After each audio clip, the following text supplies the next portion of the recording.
Oi, gente, tudo bom? Antes de começar a parte prática, vocês precisam entender um pouco mais sobre alguns conceitos pertinentes à imagem digital.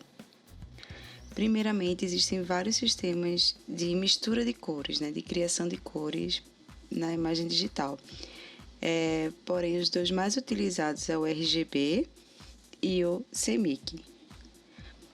O CMYK, ele respeita as cores ciano, aqui, cian, magenta, yellow, no caso amarelo, e o preto, certo? Então, por isso que tem essa sigla, CMYK. Essas cores são as cores primárias desse sistema que, quando combinadas, vão dar origem a novas cores, certo? De forma ilimitada. Esse é o sistema mais utilizado para impressão. Então, sua impressora, provavelmente você já deve ter visto, ela vem com esse padrão de mistura de cores. Ele é chamado de mistura de cores subtrativo, pois todas as cores começam tão claras quanto o branco, e aí cada camada de tinta reduz esse branco para criar a cor desejada. E se todas as misturas, todas as tintas forem misturadas, ela resulta em preto. A gente precisa saber disso porque quando você for imprimir a sua ilustração digital, ela tem que estar nesse formato. Enquanto o RGB, aqui do lado esquerdo, corresponde a vermelho, red, o green, RG green, que é o verde, e o blue, azul. Esse padrão é o que a gente utiliza para exibição em monitor, computador, televisão, celular. Então, é um padrão de exibição digital. Uma fonte de luz dentro do aparelho vai gerar qualquer cor que você queira, misturando essas três cores e diferentes intensidades. As cores começam como preto, ou seja, a ausência de luz, e aí a luz é aplicada, a luz vermelha, verde ou azul, é adicionada para criar esse pigmento perfeito. Quando todas as luzes, todas essas camadas de luz se juntam, resulta no branco, que é a presença total de luz, o branco puro. Como as cores são criadas digitalmente através da luz, nós temos um controle sobre a saturação, a vibração, até sombreamento. E as cores geralmente são mais vivas nesse sistema, mais saturadas. E aí a gente sempre tem que pensar nisso, porque quando a gente está criando uma imagem, geralmente a gente cria em RGB. Se a sua imagem ela for feita para ser exposta na internet, ela pode continuar em RGB, mas se for impressa tem que ser feita a conversão. Aqui mostrando para vocês a diferença entre o CMYK e o RGB.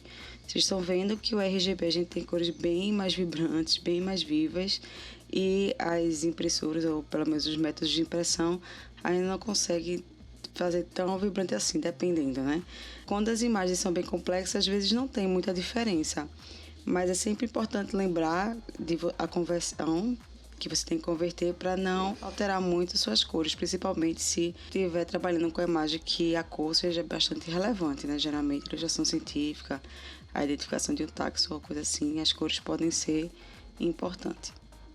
Aqui de novo a diferença para vocês verem, o RGB geralmente é mais saturado, mais vibrante, enquanto o CMYK a gente tem as cores que seriam mais próximas do real ao ser impresso.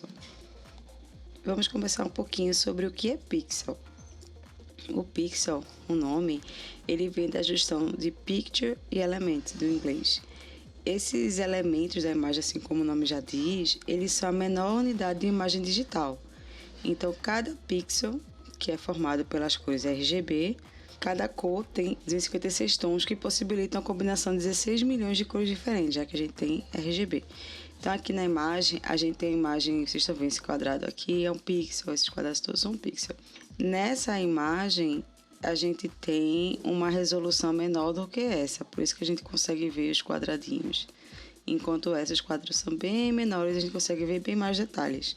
Então, quando os pixels são colocados lado a lado, a imagem é composta, que a gente não consegue nem ver, mas existem vários pixels lado a lado que dão esse efeito de sombreamento, de transição de cor.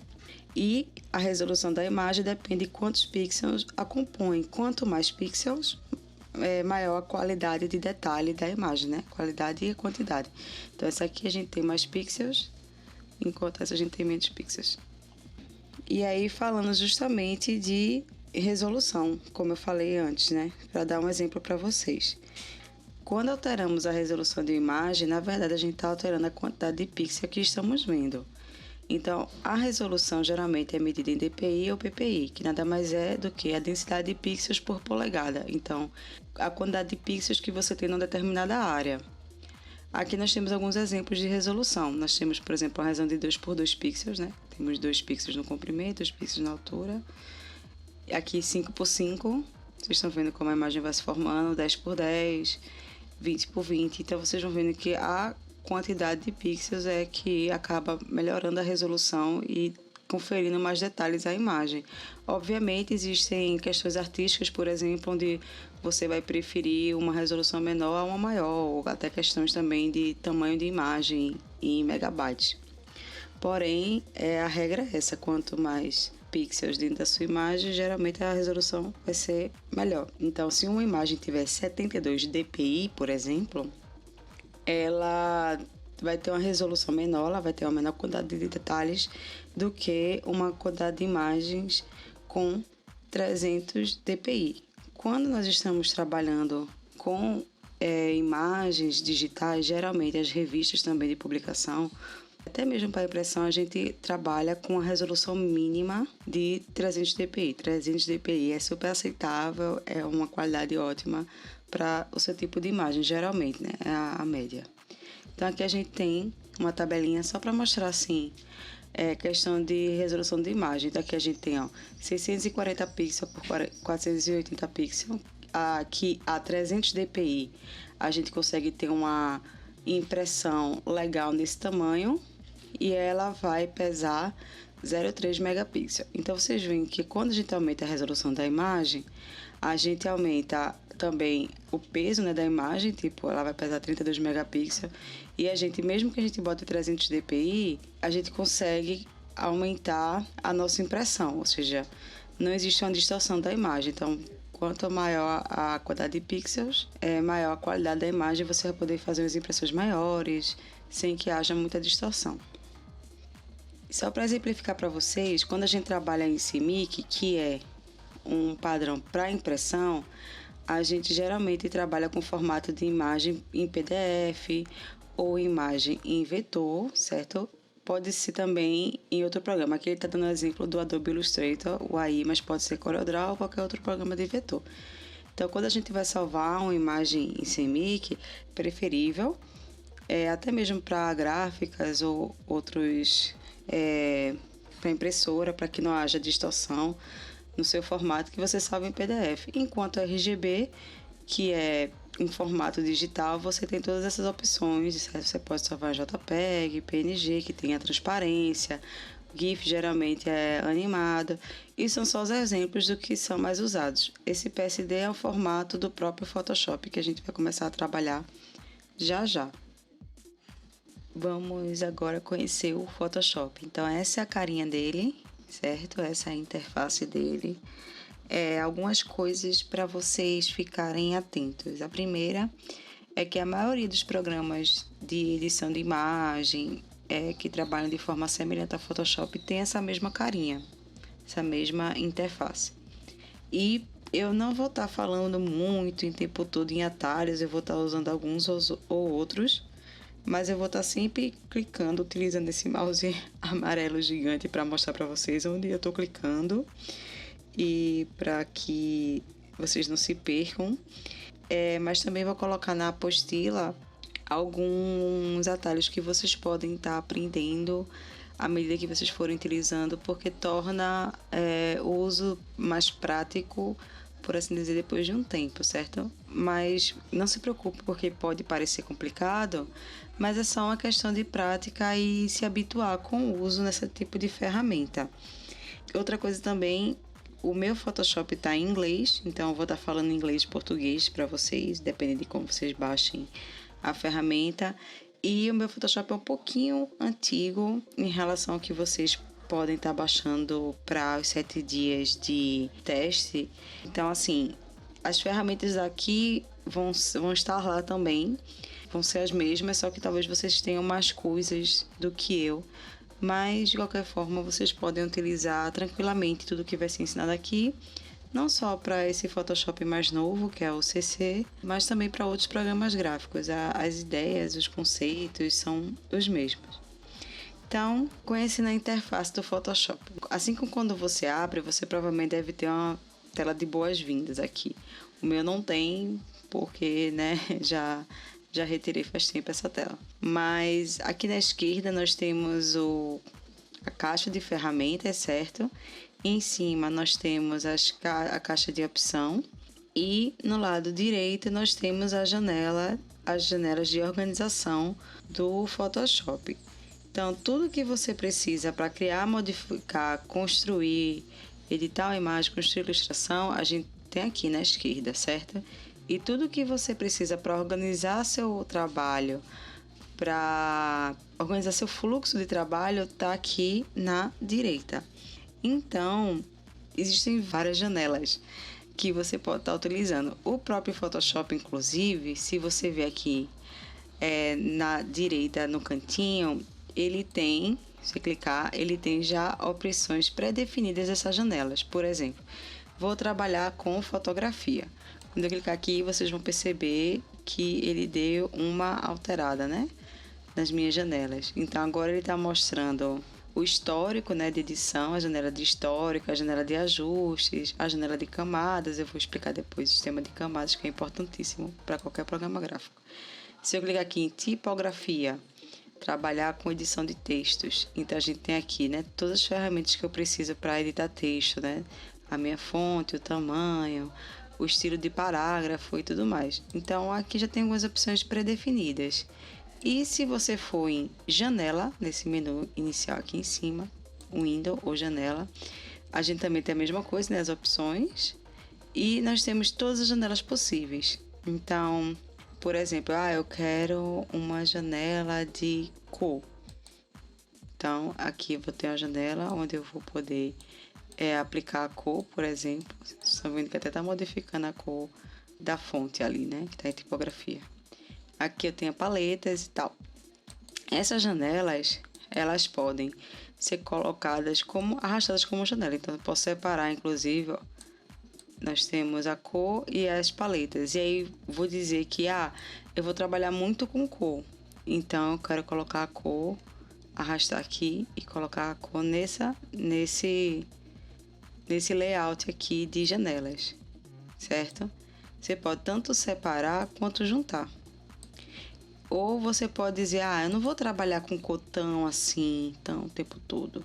Então, eu posso colocar ela nesse menuzinho aqui do lado. Vocês estão vendo? Que eu estou arrastando e tá aparecendo uma linha azul. Esse menu é um menuzinho de janelas suporte, que são janelas que ficam mais escondidinhas em segundo plano, que podem ser aquelas que você não está trabalhando diretamente o tempo todo, né? E aí elas ficam aqui do lado. E aí, caso você, sei lá, fique arrastando, você pode arrastar essa aqui também, tá vendo? Eu posso arrastar esses quadradinhos para cima e para baixo e organizar eles como eu quero. Eu posso deixar eles maior ou menor. E, digamos aqui, baguncei tudo, arrastei tudo. E agora, como é que eu faço? Eu nem lembro onde é que estavam as coisas. Você pode aqui em janela, workspace e resetar o workspace. Tá vendo? Resetar. E aí vai tudo voltar para sua posição como era antes. Eu vou deixar na que eu gosto de usar, para mim, que é essa daqui. Mas só para vocês terem uma ideia de que o Photoshop ele se adapta e ele conversa com o tipo de trabalho que você vai fazer, né? Então, se você for trabalhar com edição de imagem, com ilustração, com pintura digital, o Photoshop vai estar se adaptando. E aí agora vamos dar uma olhadinha na nossa caixa de ferramentas. A caixa de ferramentas, ela também funciona como uma janela. Eu posso arrastar ela, deixar ela mais gordinha, aumentar ou diminuir, dependendo da organização. E posso anexá-la aqui, certo? Posso mexer nela também. Caso aconteça alguma coisa de você perder sua caixa de ferramentas, aqui em janela, como eu disse, ela funciona como uma janela, ela tá aqui, ó, ferramentas é a última. Então aqui, ferramentas, certo? E aí eu queria mostrar atenção para algumas coisas nessa caixa de ferramentas. A primeira é que vocês estão vendo que tem divisões. Então a gente tem uma divisãozinha aqui, outra aqui e outra aqui. Deixa eu deixar ela como eu uso tradicionalmente. Então, a caixa de ferramentas, da primeira ferramenta aqui, essa que chama Move Tool, até o conta-gotas, a gente tem uma divisão. Essa primeira divisão corresponde às ferramentas de seleção. Então, tudo que você vai precisar para selecionar seu objeto, para criar áreas que restringam aquilo que você quer restringir, vai ser por esse primeiro grupo. Quando a gente for realizar a remoção de artefatos, de backgrounds, a gente vai utilizar bastante as ferramentas daqui. O segundo grupo, que vai dessa ferramenta aqui, que é a Healing Brush Tool, parece um band-aid, e vai até essa, que é Dodge Tool, são ferramentas que alteram os pixels. São ferramentas de pintura ou de pigmentação. Então, quem trabalha com pintura digital vai trabalhar bastante com essa área daqui. Esse terceiro grupo, que vai desde esse bico de pena aqui até essa linha, ou quadrado, depende do seu Photoshop, elas são ferramentas que as pessoas chamam de criação livre ou de editáveis. Então, você vai ter uma imagem e você vai precisar criar um quadrado, um círculo, uma seta. Você vai precisar adicionar um texto. Então, para criar esses elementos que não existem na sua imagem, você usa essas ferramentas aqui. E todos esses elementos que forem criados aqui, eles são editáveis. Então, eles também chamam de ferramentas de objetos moldáveis. E, por fim, nós temos a ferramenta que é a mãozinha, que ela serve para mexer a sua área. A lupa, que é para dar o zoom. E nós temos quais as cores que você está utilizando agora. Então, se você for utilizar um pincel, por exemplo, ele vai puxar daqui. Deixa eu clicar aqui. Se eu clicar aqui, ele reseta para o default, que é o preto e o branco.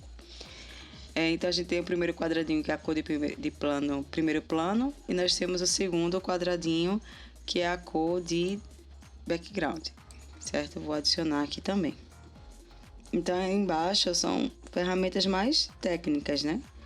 Outra coisa que vocês devem ter observado também nas ferramentas é que cada uma tem um triângulozinho na ponta.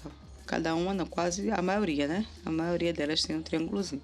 Então, quando você clica e pressiona, manter pressionado, ela te dá opções de ferramentas que seguem o mesmo padrão da primeira. Então, a gente aqui tem a seleção retangular, tem a seleção elíptica. A gente tem a ferramenta laço, que pode ser poligonal, pode ser magnético. Então, ele te dá outras ferramentas que também são da mesma linha dessa ferramenta, certo? No conta-gotas e tal. E aí você pode estar clicando. E aí outra coisa que vocês repararam é que quando eu clico numa ferramenta, a minha barra de opções muda. Porque cada ferramenta vai ter adaptada, né, para sua função, opções. E, geralmente, as opções dentro do mesmo grupo de ferramentas são parecidas. Por exemplo, nós temos aqui ferramentas de seleção, lembra? E aqui tem uma seleção, tem esses quadradinhos. Se eu clicar na laço, a gente tem bem parecido, né? Mudou um pouco aqui, mas tem bem parecido. Então, se você aprender o que são esses símbolos, você consegue entender mais ou menos o que são para as outras ferramentas. Esses símbolos aqui, a gente vai ver melhor quando for selecionar, mas eles dizem, tá vendo? Adicionar seleções, então você fazer seleções que vão adicionar, subtrair ou subtrair do conjunto.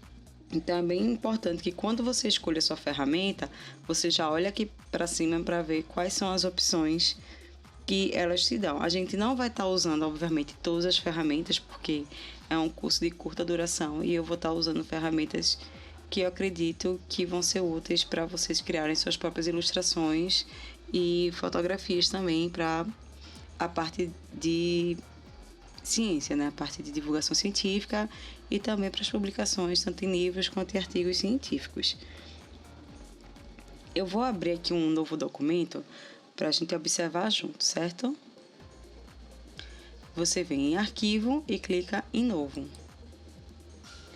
Em novo documento, você vai ter o nome do documento que você pode editar. Vou botar aqui mini curso, por exemplo. E já tem algumas opções pré-definidas. Por exemplo, aqui está em papel internacional, vou deixar até nele. E aí ele vai te dar o tamanho padrão, por exemplo, de 1:4, que é uma folha de ofício dessas tradicionais que a gente utiliza, certo? E ele vai te dar o tamanho, né? A base e a altura. Você pode visualizar em pixels quanto é. Polegadas, centímetros, milímetros. E ele vai te dar a resolução. Lembra que eu falei da resolução? 300 é uma resolução ideal. É aquela que sempre é exigida pelas revistas. É sempre bom olhar, mas na minha experiência, a maioria das revistas e outros trabalhos que vocês vão fazer, 300 dpi é o ideal, assim, é o mínimo, é o aceitável pela maioria dos trabalhos que vocês vão realizar. E aqui o modo e cor, lembra que eu falei também? RGB e CMYK, que são os principais. Você pode fazer em escala de cinza também, mas a gente vai focar nesses dois, certo? RGB e CMYK. E aí aqui você pode clicar em OK e ele vai abrir o seu documento. Vocês podem perceber que o meu abriu com uma reguinha. Caso vocês queiram habilitar essa régua, vocês vêm aqui em visualizar e réguas, ou Ctrl R, tá vendo? Já tem um atalho. E quando a gente for montar pranchas, eu gosto às vezes de utilizar essas guias. Se você tá vendo que eu tô clicando e arrastando a régua e ele forma guias. Elas servem para te guiar, pode até fazer margens e dividir o seu documento de forma mais organizada. Caso você não queira mais usar essas guias, por exemplo, queira mover, você vem aqui nessa ferramenta Move Tool, que é sempre a ferramenta de mover. E caso você não queira mais, é só mover de volta, certo? Você pode editar ela assim, ó, tá vendo? Posso mover. E aí é só mover de volta. Então, eu criei o nosso novo documento. E aí eu vou mostrar para vocês mais ou menos algumas formas de navegar no Photoshop. A primeira é o zoom.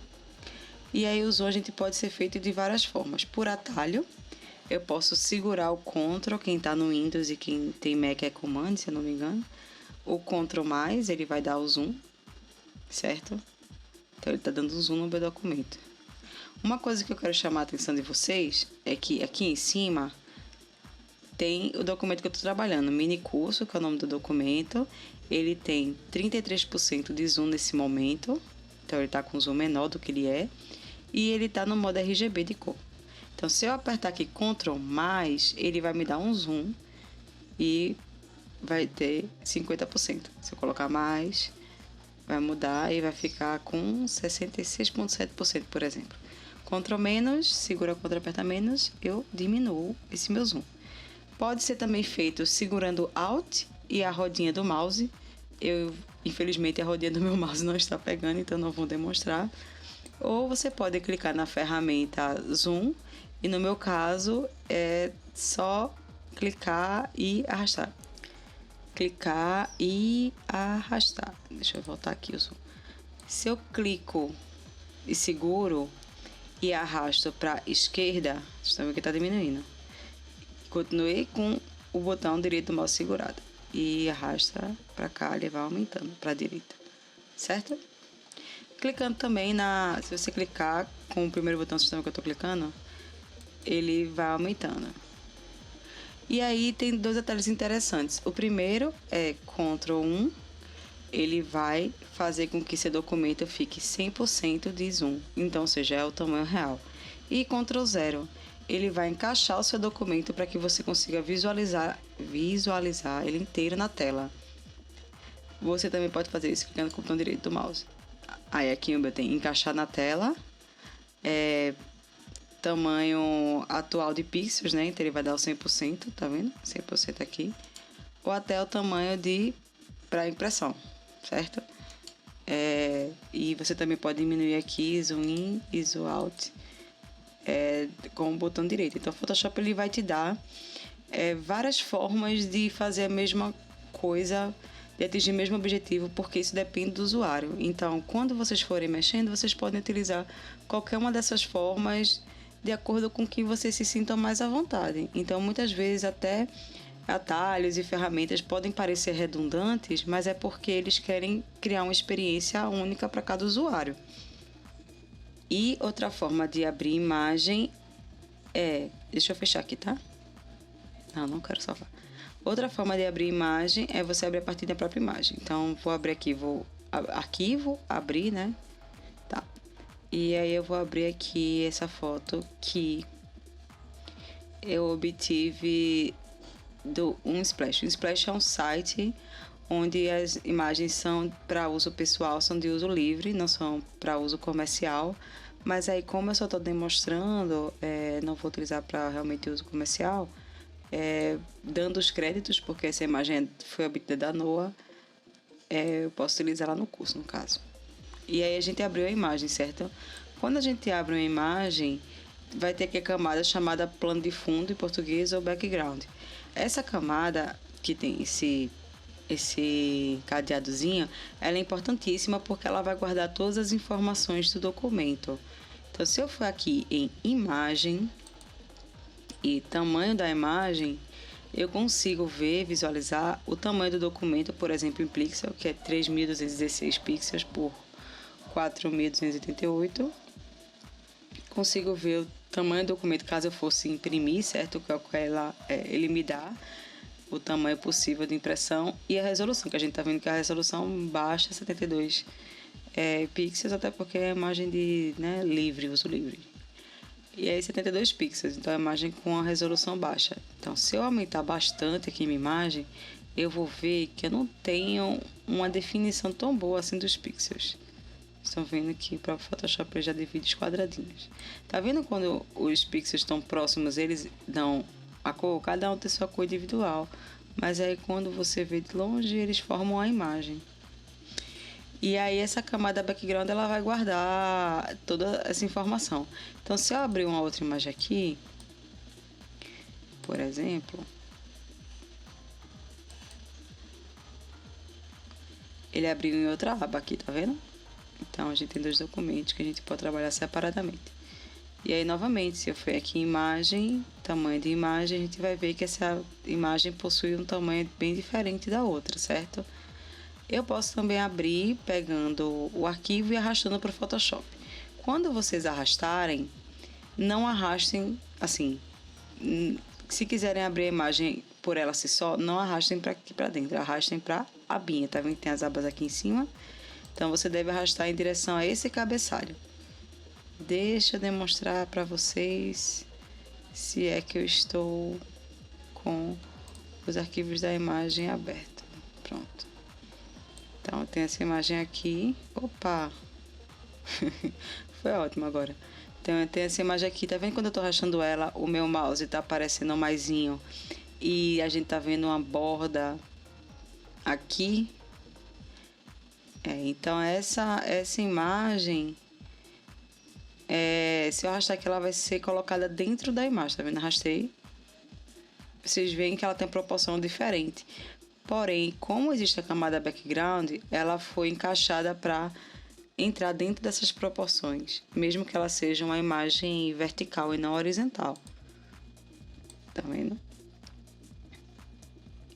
Eu estou usando a Move Tool para mover essa camada. Então, caso eu quisesse abrir ela separadamente, eu arrastaria ela aqui para cima, certo? E aí a gente vai aproveitar isso para falar sobre o sistema de camadas. O sistema de camadas, dentro do Photoshop e de outros programas gráficos, é importantíssimo. Ele permite que você trabalhe de forma independente, certo? Então aqui a gente tem a janela camadas e aqui temos todas as camadas. Temos a camada background que eu falei, agora eu vou criar uma nova camada. Eu posso vir aqui, nesse iconezinho do lado da lixeirinha, clicar, ele criou uma nova camada, certo? Vou pegar a ferramenta lápis aqui e vou fazer uns riscos. Aí você vai pensar, meu Deus, estragou a imagem. Não, por quê? Porque a gente está trabalhando em camadas. Cliquei aqui, ó, Move Tool. Vou mover a minha camada. Ela não interfere, você está vendo que a imagem de baixo está intacta. Ela não interfere na outra imagem porque está em outra camada. É como se fosse um sistema de transparência. Não sei se é da época de vocês ou se vocês já chegaram a ver.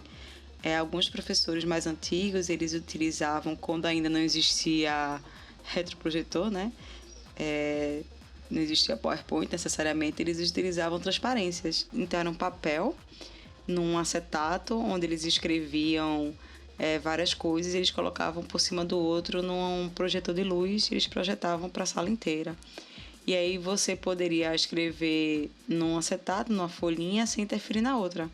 Ou é como se fossem várias folhas transparentes de tipo papel manteiga ou alguma folha transparente assim. Então, quando você tem várias, você desenha numa, desenha na outra, você consegue ver uma por cima da outra ou o que tem por debaixo da outra sem que interfira.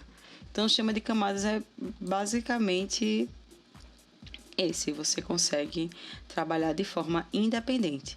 O que eu fiz aqui do lado tem um olhinho. Então, eu posso esconder a minha camada, posso visualizar só as que tem com olhinho. Então, eu tô vendo só a que tá com olhinho, tá vendo? Indica a visibilidade da camada. Ela tá aqui, ela não foi deletada. Ela só está invisível, certo? A mesma coisa a camada que eu decidi escolher. Então, a gente vai utilizar bastante o sistema de camadas para se organizar no nosso trabalho. Você também pode clicar com o botão direito e aqui embaixo tem cores laranja, vermelho, azul. Você pode utilizar isso para se organizar. Por exemplo, toda a minha camada que eu vou fazer uma linha vai ser vermelha. E aí ela vai ter aqui a marcação vermelha. Isso é muito importante quando você for organizar seu trabalho, quando você for passar o seu trabalho para outra pessoa também, para ela poder entender como está organizado. 2 cliques em cima do nome, você pode alterar e colocar, por exemplo, linha. E aí a gente vai ter aqui um sistema bem legal de camadas, certo? Acho que todo programa gráfico que eu pelo menos tenho conhecimento hoje trabalha com esse tipo de ferramenta. Eu vou trabalhar primeiro com vocês edição de imagens de campo, certo? E a gente vai falando um pouco mais sobre o Photoshop à medida das ferramentas, etc., à medida que a gente for trabalhando com a imagem. Então aqui eu abri a imagem, novamente aquela da Noah, e é uma imagem do fundo do mar, certo? Vocês estão vendo que existe, como é o fundo do mar, essa luz azul, essa cor azul predomina em cima, inclusive até mesmo do peixe. A gente não consegue ver necessariamente o que está acontecendo direito com muitos detalhes por causa desse filtro azul. E aí, a primeira coisa que a gente deve fazer ao editar essa imagem, vamos duplicar a camada. Por quê? Posso clicar aqui com o botão direito e duplicar a camada. Então, a gente vai ter 2 camadas. Para que a minha imagem original sempre fique salva aqui embaixo, certo? E que eu possa trabalhar nessa, e a gente vai poder comparar o que a gente está fazendo com a imagem original. Então, assim, eu consigo identificar que existe um baixo contraste. O que é contraste? Contraste é a diferença entre a luz e a sombra dentro de uma imagem. Existem várias formas de a gente ajustar o contraste de imagem. A gente vai em imagem e ajustes, e para editar a imagem a gente vai usar boa parte do que tem aqui, certo? A gente também poderia acessar aqui do lado, ó, tá vendo? Que eu coloquei também nessa minha janela, onde tem os iconezinhos. Mas aí, para facilitar para vocês estarem vendo os nomes e os atalhos, eu vou utilizar por esse menu aqui em cima. Então, a gente tá vendo aqui que esse primeiro grupo já contém o brilho e o contraste, né? Brilho é a quantidade de luz branca, né? E o contraste é justamente essa diferença entre a claridade e as partes escuras da imagem. A gente tem níveis, curvas e exposição. Você pode trabalhar com brilho e contraste, vou clicar aqui. E você tem esse indicadorzinho que a gente pode aumentar, tá vendo o brilho, a imagem fica mais clara, ou diminuir o brilho, né? E o contraste é a diferença entre os claros e os escuros. Os claros ficam mais claros e os escuros ficam mais escuros, certo? É a diferença. Eu não gosto muito de trabalhar com essa ferramenta. Eu prefiro trabalhar com a ferramenta de níveis. Por quê? Deixa eu dar um cancelar aqui. Imagem, ajustes, níveis. Os níveis funcionam de forma parecida, mas eles mexem nos canais de cores. Então, você pode escolher qual cor você vai aumentar ou diminuir o contraste. E aqui já tem uns modos pré-estabelecidos. Aqui existem os sliders, que eu esqueci o nome em português, mas enfim, os indicadorzinhos. E aqui são os tons médios de luz. E aqui são os tons mais claros. E aqui são os tons mais escuros. Então, eu acho que eu tenho um melhor controle quando eu utilizo essa ferramenta, mas vocês podem utilizar outra também, certo? Eu estou mostrando o método que geralmente eu prefiro, mas não é o único método e nem é necessariamente o melhor método. Como eu falei, o Photoshop, ele se adapta muito bem a como você quer utilizar, né? O Photoshop. Então, eu vou diminuir um pouco aqui, melhorar um pouco o contraste, e vocês já podem ver, é questão de estética, né? E é uma questão também de quem tirou a imagem. É ideal que a pessoa que obteve a fotografia seja a pessoa que está editando. Por isso que eu estou dando essas ferramentas para vocês que são pesquisadores, futuros cientistas ou até mesmo futuros ilustradores científicos. Geralmente, as pessoas que editam as imagens são as pessoas que têm acesso, que ou viram o objeto em campo, viram ao vivo, enfim, ou pelo menos tem um cientista do lado acompanhando. Como eu não sei necessariamente a cor desse peixe, eu vou fazer um ajuste mais geral, certo? Do que eu acredito do que seja, né? Então aqui vou dar um OK, já fiz um ajuste aqui mexendo e aí a gente pode já visualizar como é que ficou. E aqui, mexendo na minha visualização, eu vou ver o antes e depois, o antes e o depois. Vocês já viram que já deu uma melhorada, que a gente já consegue ver melhor o peixe, certo? Em destaque. E aí agora eu vou em imagem e eu vou mexer um pouco nas cores, no balanço de cores. Então aqui nessa segundo grupo é tudo em relação à cor. Então, a gente tem vibração, saturação, que é conforto, o tom né? Balanço de cores, etc. Eu gosto do balanço de cores. E aí o que é que o balanço de cores vai me dar? Quando a gente abre a imagem, a gente tem que identificar quais são primeiro os defeitos ou os ajustes que você quer fazer nessa imagem. Então aqui nesse exemplo, como era a imagem de fundo mar e tinha muito azul e falta de contraste. Então a gente já ajeitou o contraste e aí eu percebo que ainda tem muito azul na foto. E aí como eu posso balancear isso melhor? Tirar um pouco desse filtro azul. É natural que tenha, mas aí a gente pode diminuir um pouco.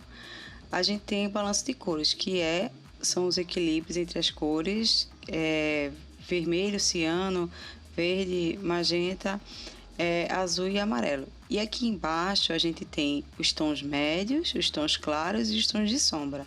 Então, por exemplo, a gente pode dar uma balançada. Vocês estão vendo aqui que o peixe, quando eu vou para o amarelo, ele fica completamente amarelo. Eu vou colocar aqui bem exagerado para vocês verem. E aqui completamente azul.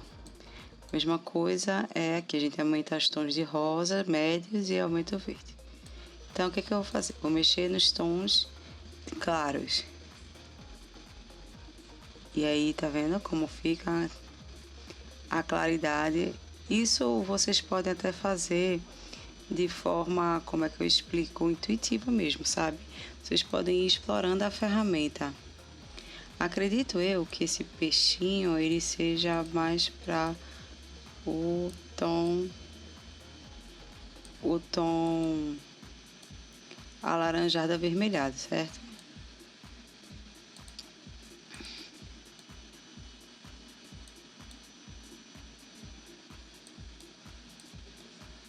E vocês estão percebendo que eu estou fazendo, mexendo nessa imagem de forma inteira, por completo, certo?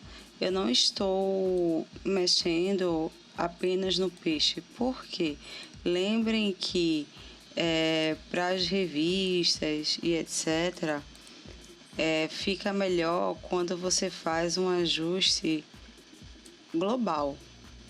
É mais fácil de explicar para a revista, etc., as edições que você fez quando você faz ajuste global. Não só isso, porque você também mantém um padrão. Então, se todos os elementos da foto foram ajustados da mesma forma, você continua fiel ao padrão, né? Então, todo mundo tá padronizado aqui, porque eu mexi da mesma forma. Então, vamos ver o antes e o depois.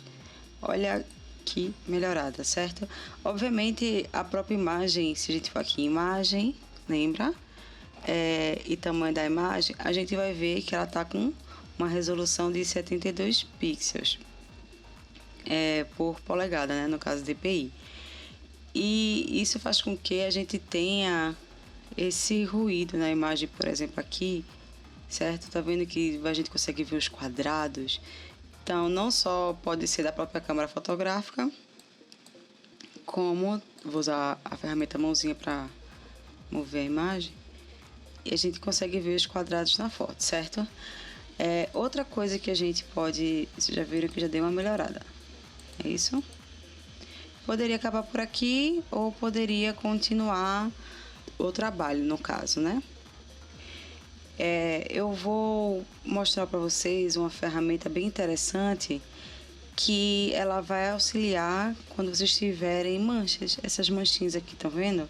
Esses pontinhos brancos provavelmente é a matéria particulada orgânica, né, que está na água. Mas aí, se eu quiser remover por algum motivo, seja lá qual seja, eu posso utilizar essa ferramenta aqui chamada Spotting Healing Tool.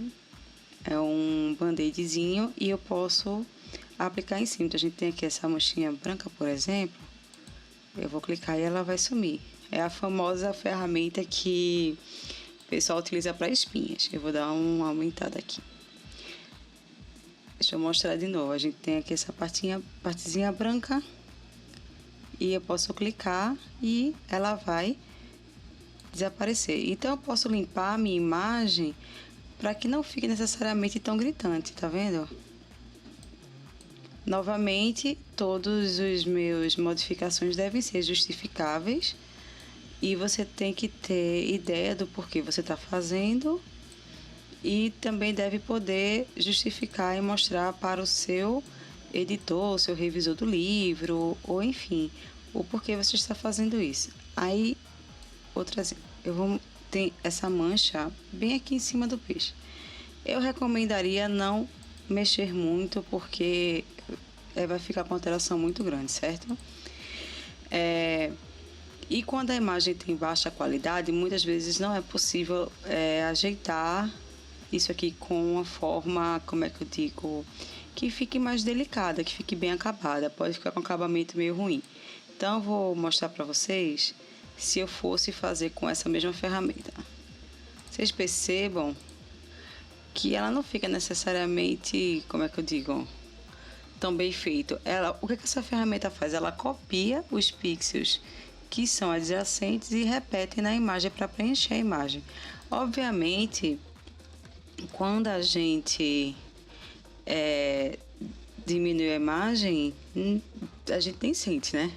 Nem sente que está necessariamente, apesar que eu estou vendo aqui que está copiado, mas digamos assim, para termos práticos, não está necessariamente copiado. E aí você pode, vamos ver o antes e depois, antes, depois, antes e depois. Vejam que os pontinhos brancos aqui, né, que eu removi. E aí, para fins de foto de talvez divulgação científica, algo que não seja necessariamente um artigo, uma publicação, você pode estar realizando esse tipo de edição na imagem que é sua. Vale lembrar de novo a ética, certo? E a imagem é sua, você pode fazer o que quiser com ela para publicar. Agora, obviamente, se fosse um artigo científico, eu recomendaria você não mexer em cima do objeto, se o objeto for esse, o peixinho. As partículas aqui na água eu posso mexer porque necessariamente não são de interesse e é justificável também, caso eu mostre para o editor, revisor, certo? Então, o que a gente vê? A gente mexeu no contraste, que é a diferença entre os escuros e os claros, e a gente mexeu nesse tom de azul. E aí, agora nós temos uma foto bem mais visível do meu peixinho, do meu ambiente. No Adobe Photoshop, eu abri outra imagem aqui para vocês verem. E já dupliquei as camadas, certo? No Adobe Photoshop, existem, se você for imagem, existe aqui alto tom, alto contraste e alto cor. Muitas vezes as pessoas ficam tentadas, vou só mandar ele colocar um contraste automático, sem eu precisar ajeitar. Porém, nem sempre a ferramenta funciona de uma forma legal. Às vezes dá certo, às vezes não. Então, vou mostrar para vocês aqui. Se eu clicar em alto contraste, cliquei. Vocês viram que não aconteceu. Eu estou aqui tirando e colocando a visibilidade da camada e não aconteceu absolutamente quase nada. Acho que não aconteceu nada, na verdade. Então, assim, para o próprio Adobe, talvez o contraste dessa imagem esteja legal, entendeu? E aí eu vou colocar aqui alto cor, por exemplo. Alto cor. E ele coloriu da forma que ele achou melhor. E eu vou colocar alto tom. E aí vocês podem ver que a imagem fica um pouco... Como é que eu explico? Ela fica um pouco fantasiosa, né? Não acredito eu que tenha tanto vermelho. Vocês estão vendo o fundo vermelho? Esses tons rosas, magenta. Eu não acredito que a imagem no real tenha sido assim. Então, eu diria para vocês também aprenderem as ferramentas que eu mostrei de níveis, cor, balanço de cor, brilho e contraste, porque depender do modo automático do Photoshop, às vezes pode ser um erro. E aí, como eu falei para vocês, existem várias maneiras de a gente aproximar uma imagem, editar uma imagem e que tenham resultados bem semelhantes. Então, uma coisa legal para fazer também, outra alternativa, é brincar com as camadas. Nós temos as camadas aqui, eu já estou com a camada duplicada, né? A imagem duplicada. Vou criar uma camada nova e vou com um balde de tinta aqui. Escolhi na minha paleta de cores um laranja quente, porque o laranja é complementar do azul, né? E vou pintar. O que vai acontecer? Minha imagem toda vai ficar laranja, né? Com o balde de tinta, ele vai preencher toda essa área. E aí, uma coisa legal para vocês aprenderem é que as camadas, elas estão colocadas na posição que estão. Então, assim, se eu tenho essa primeira camada, tá acima dessa camada azul, então, deixa eu pegar aqui a Move Tool. Vocês vão ver que realmente está em cima. Se eu trocar a posição de camadas aqui, nessa janela de camadas, colocar lá para baixo, usando a Move Tool, vocês percebem que ela ficou embaixo. Então, a ordem das camadas aqui, nessa área, é que vai me dizer que camada está por cima. E aí, nessa janela de camadas, vocês podem ver que tem várias opções. Uma delas é o tipo da camada. Então, aqui a gente tem o tipo normal e aqui a gente tem modos de cor, de luz, enfim, modos de camada diferentes, certo?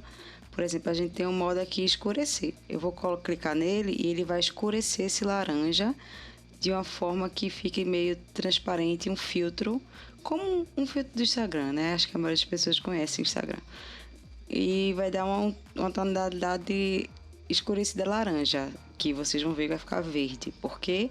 Porque como a imagem de baixo é azul e a de cima é laranja, né? Amarelo mais ou menos com azul fica verde. E aí você pode ir utilizando as setas do próprio teclado e alterando aqui, ó, pra gente ver como cada camada vai se comportar. Cada camada ela tem um objetivo, cada modo de camada no caso. Pronto, por exemplo esse Soft Light. E aí vocês veem o antes e depois. Ele já ajudou a tirar esse azul forçado, certo? Que tava esse excesso de azul que tinha na imagem. Já ajudou a dar uma amenizada. E eu poderia conseguir isso, esse mesmo efeito, também vindo aqui, da mesma forma como a gente fez imagem, ajustes, e brincando um pouco com o balanço de cor. E aí eu teria uma imagem bem parecida, tá vendo? Como fica parecida também. E aí é legal a gente mexer, brincar um pouco com a ferramenta para a gente entender como ela funciona. Eu queria mostrar para vocês, além daqui, imagem e ajustes, brilho, contraste, nível, eu também queria falar com vocês um pouco sobre vibração. A vibração, ela pode parecer um pouco com a saturação. A saturação deixa a cor mais viva por inteiro. Enquanto a vibração, ela vai aumentar a intensidade das cores de cores mais acinzentadas. Então, ela não vai saturar muito o que já está saturado. Geralmente serve para trabalhar com pele, etc. Então, aqui, vibração e saturação. Então, a gente vai ver saturação, olha como fica azul e olha como fica preto e branco. Porque a ausência da saturação é sem cor. E aqui nós temos uma forte saturação. E aqui nós vamos ter a vibração. Vibração, vocês estão vendo que ele não mexe muito porque já está saturado, as cores já estão intensas. Então, ele mexe nos cinzas. Está vendo como ele tirou, mas não ficou preto e branco? Então, aqui também é uma forma legal da gente evitar essas cores muito fortes, né? Vocês vão ver só mexendo na vibração. Ups. Aqui, tá vendo? Bem forte e mais acinzentado. Vejam como mudou completamente, né? Então, assim, as fotos... Obviamente, isso aqui não é real, tá, minha gente? Mas vocês veem que a gente pode mudar completamente uma imagem só mexendo nas cores, no contraste, etc. E criar até mundos que não sejam necessariamente reais. Vou fechar essa imagem aqui para a gente trabalhar em outra e falar um pouquinho mais sobre outras ferramentas do Photoshop. Aqui eu tenho uma imagem de um corte histológico feito de um anemona do mar, um corte longitudinal. E eu já dupliquei a minha imagem, certo? E aqui, lembra que eu falei que são as ferramentas de seleção. Então, eu vou mostrar para você. A gente vai falar um pouquinho mais dela um pouquinho mais para frente. Mas, por exemplo, se eu quisesse recortar a minha imagem, eu poderia recortar de várias formas. Eu poderia selecionar esse quadrado com o botão direito. Eu poderia colocar... selecionar inverso, que ele vai inverter a seleção. Deixa eu abrir uma camada nova aqui. Então, quando eu seleciono esse quadrado, vocês podem ver que se eu pintar, vai pintar dentro desse quadrado. Por quê? Porque eu tô com ele selecionado, certo? E aí, essa minha seleção permite que eu faça isso. Eu também posso vir aqui com essa área selecionada, vir imagem e eu posso botar corte. Eu acho que deve ser corte em português, aqui tem crop. E ele vai cortar o resto da minha imagem e vai selecionar só essa área. E eu vou clicar aqui em desselecionar, certo? Com o botão direito. Outra forma de a gente fazer isso, esse corte, é com a própria ferramenta de corte, que é essa ferramenta aqui, a penúltima, antes do conta-gotas. Eu posso mexer com o meu quadrado mais livremente, posso rotacionar a imagem. Então, assim, ela me dá mais liberdade de atingir o corte que eu quero. Então, a gente vai cortar ela para tirar esse excesso de área branca que tem. E aí, você pode mudar a ferramenta, ele vai perguntar se você realmente quer cortar, você diz que sim. E aqui a gente vai trabalhar as mesmas ferramentas que a gente trabalhou da outra vez. Nós vamos mexer um pouquinho nos níveis para aumentar um pouco esse contraste. Escurecer os mais escuros e clarear os mais claros.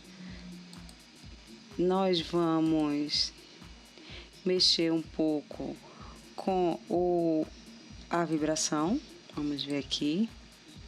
Vocês estão vendo? Ó. Porque esse corante, ele é bem forte, na verdade, né? Estão vendo como fica brilhante quando eu mexo na saturação? Até demais, né? Chega a quase doer os olhos.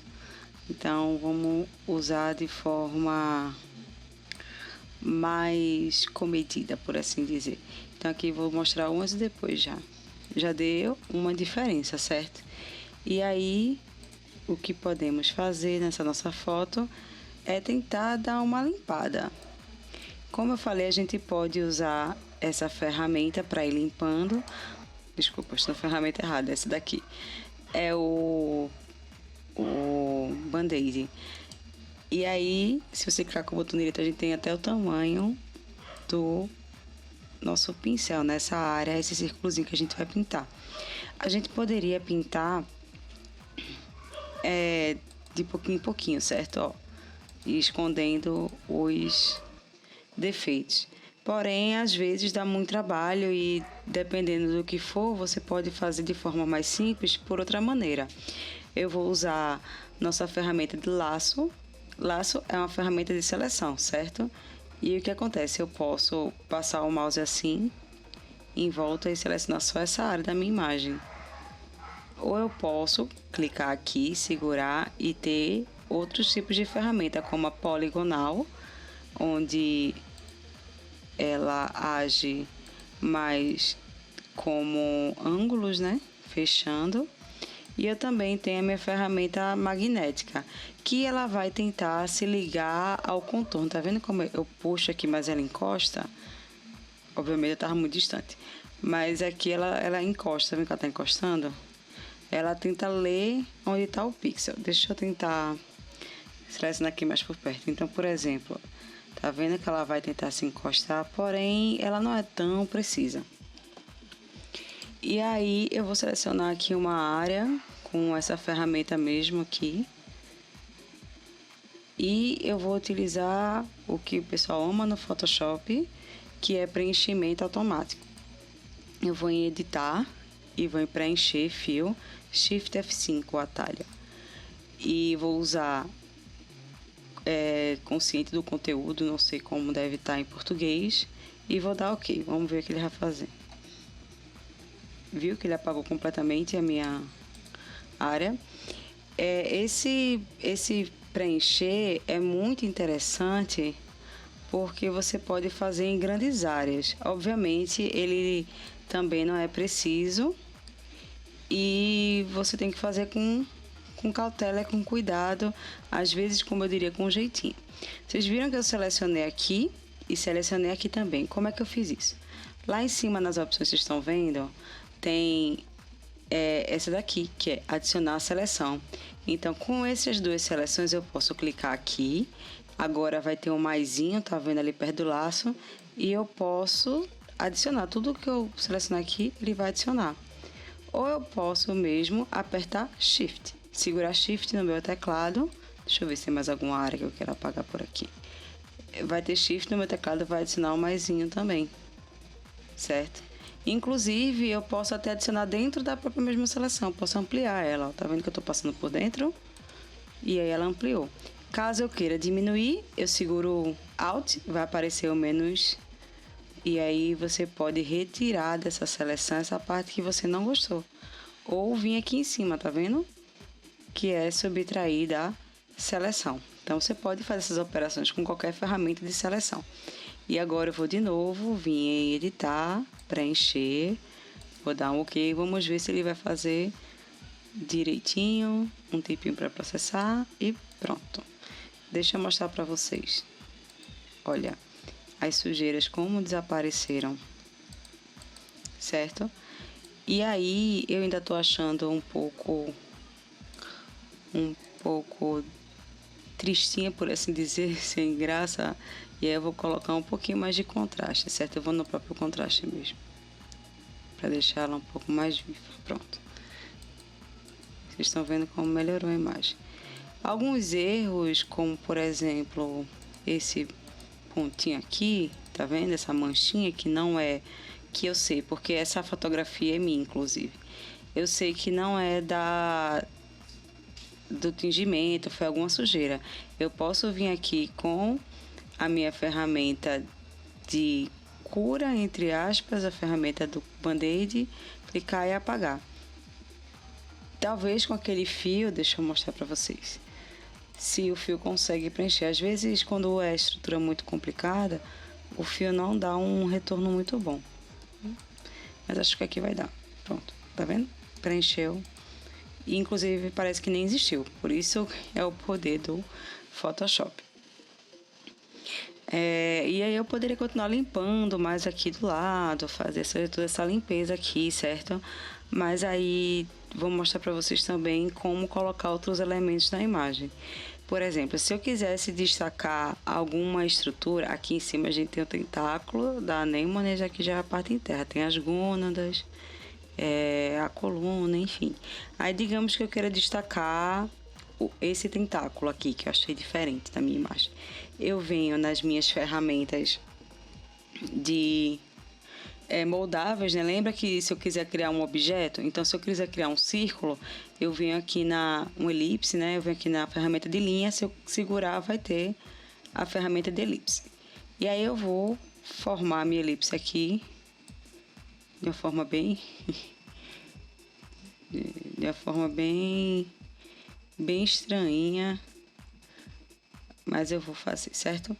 E aí quando eu formar, ela vai preencher, vai ficar assim meio sólida. E aqui em cima, lembra que eu falei que tem as opções? Então a gente tem a opção de preenchimento. Eu não quero que ela tenha preenchimento, eu quero que ela seja oca, porque eu quero só a linha. Então eu tirei a cor e aqui é a cor da linha. E aí eu vou colocar um vermelho, certo? Aqui é no caso, quão grosso é a espessura. E aqui do lado é como você quer sua linha. Se você quer sua linha sólida, ou pontilhada, ou bolinha, certo? Eu vou deixar pontilhada por enquanto. E aí, com a ferramenta de mover, eu posso mover esse círculo para onde eu quiser. E apertando o Ctrl T, eu posso transformar esse círculo.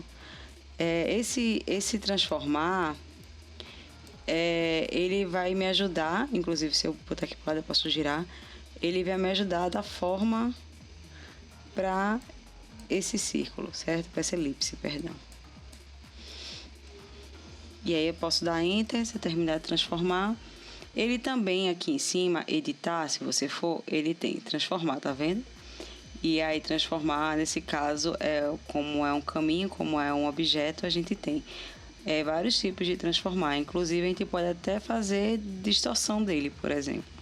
A distorção é dessa forma, não é exatamente proporcional, mas eu posso fazer. Eu posso vir aqui, editar e transformar para perspectiva. Então, ele vai me dar uma ideia de perspectiva, tá vendo? Ele vai mover os dois eixos.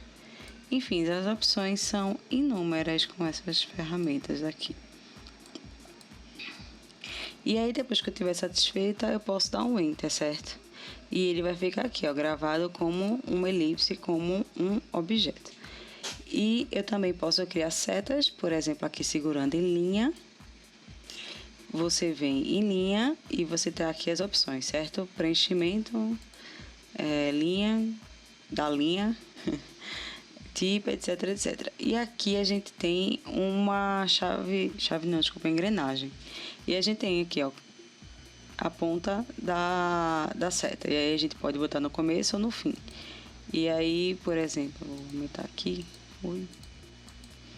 E aí eu posso criar uma setinha. Que essa setinha está com... Eu vou colocar ela preta, tá? Tô colocando ela preta, é isso que eu tô fazendo. Colocando ela preta. E aqui nós temos uma setinha. Que eu posso também dar um Ctrl T e mexer para onde a minha seta vai. E também posso mexer no peso, no tamanho da seta. Enfim, tudo isso aqui são opções que você pode estar mexendo. Vou botar aqui a 10 pixels, tá vendo? Como a seta fica grande. Então, você pode realmente editar a sua imagem. E aqui, mexendo nas camadas, lembrem que elas vão estar por cima ou por baixo. Nesse caso, a elipse está por cima da minha seta. Deixa eu até mostrar aqui.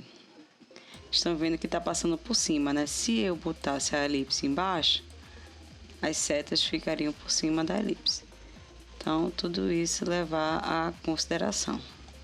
Eu ainda mexeria um pouquinho e vocês estão vendo que aqui embaixo tem a parte escura e em cima tem a parte mais clara. Você também pode editar isso criando uma nova camada, vindo aqui no balde de tinta e aí tem uma ferramenta chamada gradiente. Essa ferramenta, ela permite você criar um gradiente. Eu vou dar um exemplo aqui. Ela vai utilizar essas duas cores. Eu vou mudar porque a níveis a gente perceber o que está acontecendo. Então, aqui a gente tem o gradiente em cima, as opções. Vocês estão vendo que tem um gradiente linear. E se eu clicar aqui e puxar para cima, ele vai criar um gradiente, tá vendo? Ele pode criar tanto de cima para baixo como de baixo para cima. Certo? E aqui eu posso clicar 2 vezes e editar meu gradiente, as cores, eu posso colocar uma cor que, enfim, não é isso, posso mexer à vontade. Nesse caso, eu quero um gradiente que embaixo seja mais claro e em cima seja transparente, que é esse caso aqui. Quando tem esses quadriculadozinhos é porque significa que é transparente. Então, vou criar um gradiente dessa forma, vou diminuir um pouco a transparência, isso é outra opção da camada. Tá vendo como aqui tá branco? A camada pode ter uma certa transparência, estão vendo aqui? Certo? Que deu uma certa transparência. E aí, vou colocar uma transparênciazinha e vou mexer no modo de camada, certo? Só para a gente retirar um pouco dessa parte escura que tá aqui embaixo. E aí eu fiquei feliz com essa opção. Eu posso juntar as 2 imagens, o meu gradiente com essa. Eu posso juntar essas 2 imagens numa só, apertando com o botão direito e mergir imagem. Eu posso mergir todas as imagens visíveis para formar uma só e fechar o meu arquivo, por exemplo, ou eu posso mergir só para baixo. Então, vai mergir de cima com a de baixo. Pronto. E aqui, deixa eu tirar esses para vocês verem a minha anterior e a minha nova, certo? Então, assim, obviamente dá para trabalhar muito mais ainda, dá para deixar a saturação bem mais forte e limpar melhor a imagem também. E aqui é só um demonstrativo do que vocês podem fazer. A gente agora vai fazer cutout, né? Aprender a montar uma prancha também. E aí depois vamos para o desenho em si, né? Ilustração e desenho em si.